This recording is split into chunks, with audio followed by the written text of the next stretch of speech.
सुभद्रा योजना रे प्रत्येक महिला 50 टका पाई परिबे। तबे 50 टका पाए पई ऑनलाइन अप्लाई केउ डेट थरो आरंभ हेबो, एथरे डॉक्यूमेंट कोन दरकार जा विषय में आपन को डिटेल रे जणाइबी। एबे सुभद्रा योजना को नै आउ एक बड़ अपडेट आसीगला। ता पूर्वरु लाइक टे करंतु, सब्सक्राइब करनथले एबे सब्सक्राइब कर पाखर थिबा घंटी चिन्ह को दबाइ दियंतु।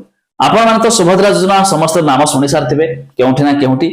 आ सुभद्रा योजना आसीबो केबे आसीबो ता मध्ये बहुत सारा लोक चाहि बसंती। तबे एथरे ना 50 टका को भाउचर मिलिबो, जाहाको मध्ये आपण किस्ती हिसाब रे मध्ये आपण याकू यूज करि परिबे।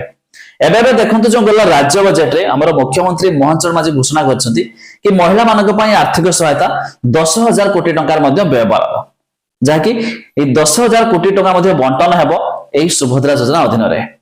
तबे या डेट केउ तारिख रो सेप्टेम्बर 17 रो मध्ये एथरे ऑनलाइन अप्लाई स्टार्ट हेबो। देखंतु एबे एक न्यूज अपडेट होइछ मध्ये प्रधानमंत्री नरेंद्र मोदी को जन्मदिन होइछ सेप्टेम्बर 17 तारिख।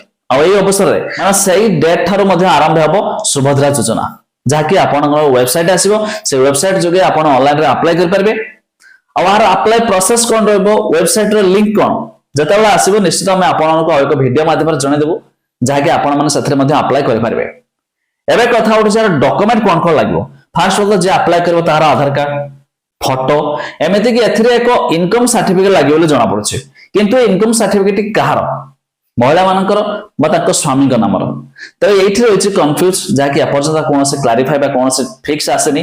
किंतु जानतु जते बेले कोन से स्टूडेंट क्षेत्र लागि थाए ता बापार लागि थाए ना कि तार। सेमिति महिला मानकर जे इनकम बा चाकरिया मान तो हबो से क्षेत्र रे इनकम महिला मानकर लागिवो, किंतु महिला मानकर नाम रहइबो, किंतु सामानक हस्बैंड नारे इनकम सर्टिफिकेट रहइबो बोली सूचना रहिछि। जते बेले लॉन्च हेजिवो स्कीम तार कोन गाइडलाइन रहइबो आगामी दिन मध्ये आपण माने जानि परिबे। खाली एति कि जानतु सेप्टेम्बर 17 तारिख ठार मध्ये लागू हेबो, जाकी आपण माने मध्ये 50 टका पाई परिबे। तबे एथि पई एज लिमिट रहिछि 23 रु 59 वर्ष बयस मध्यरे। आ एहा मध्ये प्रति परिवार जणे लेखाय मध्ये एथरे अप्लाई करि परिबे। तबे आपण माने कोन एथरे अप्लाई करबा चाहिबे कि ता निहाती कमेंट करिकि जणातु।